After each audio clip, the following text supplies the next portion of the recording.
mengisahkan tentang penyiksaan yang keji terhadap orang-orang yang beriman.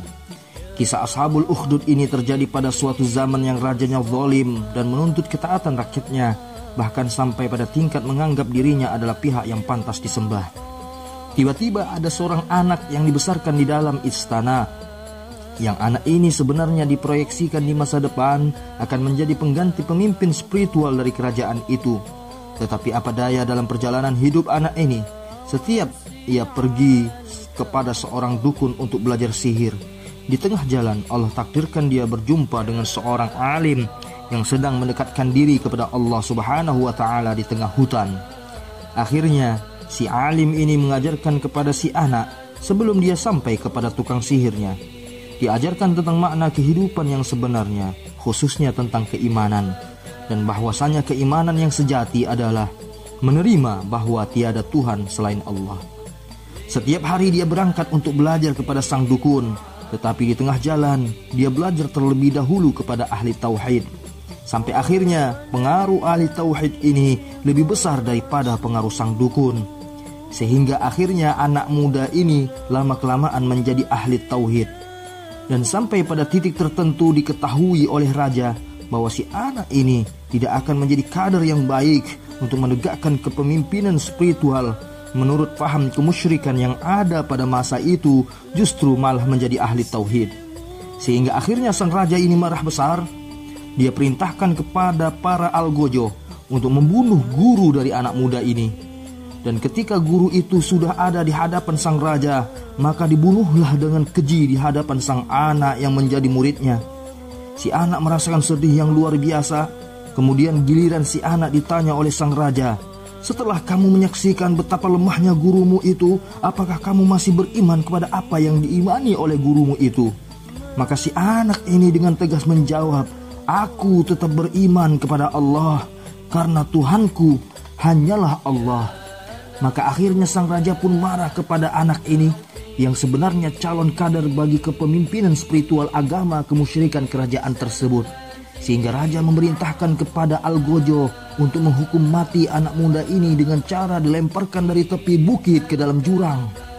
Ternyata sesampainya di sana, si anak ini kemudian berdoa kepada Allah. Sampai terjadilah gempa bumi dan semua algojo itu justru jatuh dari tepi bukit itu ke dalam jurang. Dan si anak selamat, kemudian dia kembali ke istana. Terkejut sekali sang raja. Dia perintahkan kedua kalinya agar si anak dihukum mati.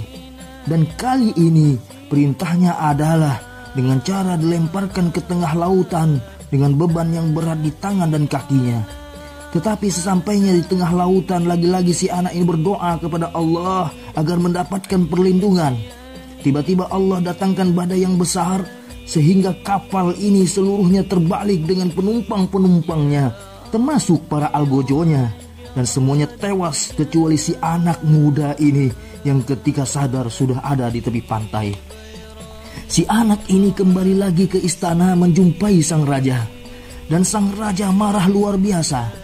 Dalam kemarahan itu akhirnya anak muda ini berkata kepada sang raja, "Wahai raja, apakah Anda ingin tahu bagaimana cara membunuhku?" Maka sang raja terkaget-kaget, "Apa maksudmu? Aku akan memberitahukan kepadamu tentang bagaimana cara untuk membunuhku. Tetapi engkau harus mentaati sepenuhnya tata cara yang kugariskan. Cara membunuhku sederhana sekali. Kumpulkan seluruh rakyat di suatu tempat yang besar, bangunlah sebuah panggung yang tinggi, ikatlah badanku ke sebuah tiang, dan panahlah aku.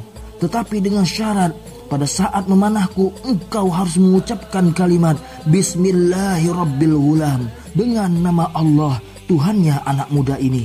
Sang raja berpikir, alangkah mudahnya pekerjaan itu. Maka segeralah diumumkan ke seluruh negeri bahwa dia akan melakukan hukuman mati dengan tangannya sendiri. Maka setelah rakyat berkumpul dan panggung telah disiapkan, dan sang raja mengarahkan panah anak itu tepat ke jantung anak muda itu sambil berkata Bismillahirrabbilghulam. Tetapi ternyata panah itu meleset tidak mengenai anak muda ini, sehingga anak muda itu berteriak, "Wahai raja, Anda tidak akan dapat membunuhku sebelum engkau mengucapkan kalimat yang kuperintahkan itu dengan suara yang lantang." Maka kali ini sang raja berteriak dengan keras, Bismillahirrabbilghulam. Melesatlah panah itu tepat di jantung anak muda ini, dan wafatlah anak muda ini syahid di tangan sang raja.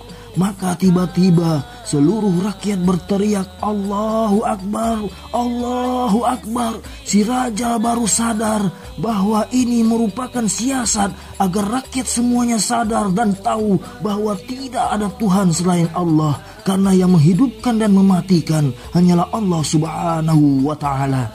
Maka akhirnya tidak ada satupun rakyat yang mau tetap beriman kepada sang raja. Sang raja marah besar dan dia perintahkan kepada para pengawalnya untuk membuat sebuah parit raksasa yang di dalamnya dikumpulkan kayu bakar yang banyak sekali dan dibakar kayu-kayu tersebut. Kemudian semua rakyatnya ditanya, apakah kalian tetap beriman dan percaya kepada Tuhannya anak muda itu? Maka mereka akan dilemparkan ke dalam api tersebut. Tetapi semuanya tetap beriman kepada Allah Subhanahu wa ta'ala. Kisah seperti ini disampaikan bukan sekedar untuk merekreasi mental, tetapi sebagai pelajaran di mana kita akan menyadari bahwa sepanjang zaman di negeri manapun, apabila penguasa tidak beriman kepada Allah, kemudian dia menjumpai sebagian rakyatnya beriman dengan sebenar-benarnya iman kepada Allah, cepat atau lambat rakyat tersebut akan dianiaya. Sebab begitulah tabiat dari al-haq dan yang batil, tabiat dari yang benar dan yang salah. Semoga bermanfaat bagi kita semua. Assalamualaikum warahmatullahi wabarakatuh.